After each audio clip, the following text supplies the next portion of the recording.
আজ আমরা কথা বলবো বাংলাদেশের প্রযুক্তি জগতের এক বিশাল পরিবর্তন নিয়ে, এমন এক প্রযুক্তিগত মাইলফলক যা দেশের কৃত্রিম বুদ্ধিমত্তা আর গবেষণার ভবিষ্যৎকে পুরোপুরি বদলে দেওয়ার ক্ষমতা রাখে। আর সেটা হলো বাংলাদেশের প্রথম পাবলিক জিপিইউ ক্লাউড। সম্প্রতি বাংলাদেশে আনুষ্ঠানিকভাবেই চালু হয়ে গেল দেশের প্রথম পাবলিক জিপিইউ ক্লাউড। এটা কিন্তু শুধু একটা টেকনিক্যাল আপগ্রেড না, একটা যুগান্তকারী পদক্ষেপ যা আমাদের দেশের গবেষণা আর আর্টিফিশিয়াল ইন্টেলিজেন্সের জন্য সম্ভাবনার এক নতুন দরজা খুলে দেবে। তো এই উদ্যোগটাকে একটা জাতীয় প্রযুক্তিগত মাইলফলক হিসেবেই দেখা হচ্ছে। কিন্তু প্রশ্ন হলো, কেন এটা এত গুরুত্বপূর্ণ, আর এটা কিভাবে দেশের কম্পিউটিং জগতে একটা নতুন যুগের সূচনা করতে যাচ্ছে? চলুন বিষয়টা একটু গভীরে গিয়ে বোঝার চেষ্টা করি। এই যুগান্তকারী ঘোষণাটি করা হয় এই বছরেরই 14ই জানুয়ারি। এর মূল উদ্দেশ্য হল দেশের গবেষণা আর মেশিন লার্নিং ডেভেলপমেন্টের গতি কয়েকগুণ বাড়িয়ে দেওয়া। পুরো প্রকল্পটা বাস্তবায়ন করেছে বাংলাদেশ হাইটেক পার্ক কর্তৃপক্ষ, আর এটা পরিচালনার দায়িত্বে আছে বাংলাদেশ কম্পিউটার কাউন্সিল। কিন্তু এই যে আমরা বলছি জিপিইউ ক্লাউড, জিনিসটা আসলে কি? এটা কিভাবে কাজ করে, আর আমাদের সাধারণ কম্পিউটার থেকে এর পার্থক্যটাই বা কোথায়? চলুন এই টেকনোলজির মূল ধারণাটা একদম সহজভাবে জেনে নেওয়া যাক।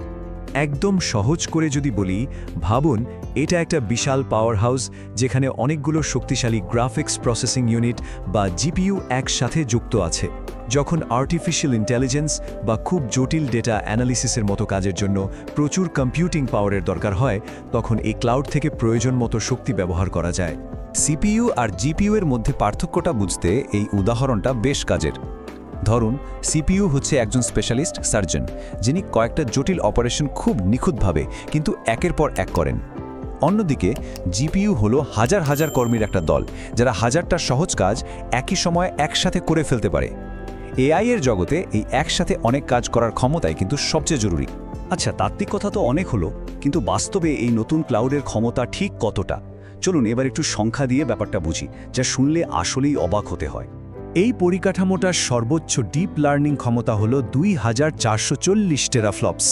এখন এই সংখ্যাটা শুনতে একটু কঠিন লাগতে পারে, তাই না?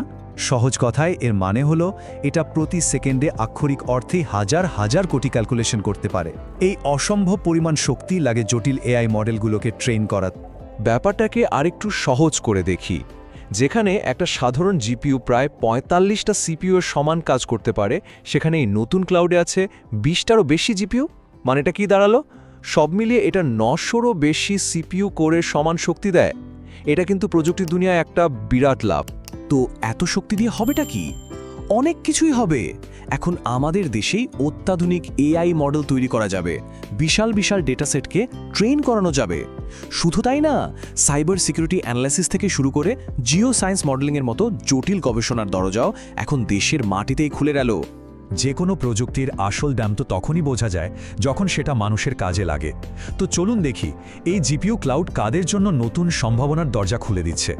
এর সরাসরি সুবিধা পাবেন তারাই যারা দেশের প্রযুক্তিগত ভবিষ্যৎটা গড়ছেন, মানে আমাদের গবেষকরা, বিশ্ববিদ্যালয়ের ছাত্রছাত্রীরা, নতুন নতুন টেক স্টার্টআপ, আর অবশ্যই বিভিন্ন গবেষণা প্রতিষ্ঠানগুলো।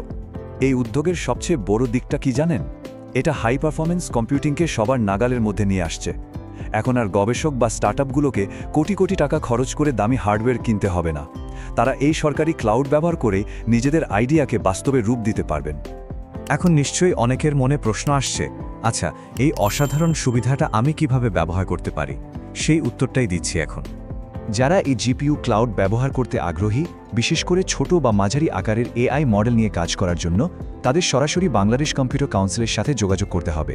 স্ক্রিনে যে ইমেল অ্যাড্রেসটা দেখতে পাচ্ছেন, datacenter@bcc.gov.bd, সেখানে আপনাদের আগ্রহের কথা জানিয়ে একটা ইমেল করতে হবে। সবশেষে একটা বড় প্রশ্ন রেখেই আজকের আলোচনা শেষ করি। দেশের সেরা মস্তিষ্কগুলোর হাতে যখন এমন শক্তিশালী একটা টুল তুলে দেওয়া হলো, তখন বাংলাদেশ উদ্ভাবনের কোন নতুন দরজা খুলতে যাচ্ছে? এর উত্তরটা তো সময়ই বলে দেবে।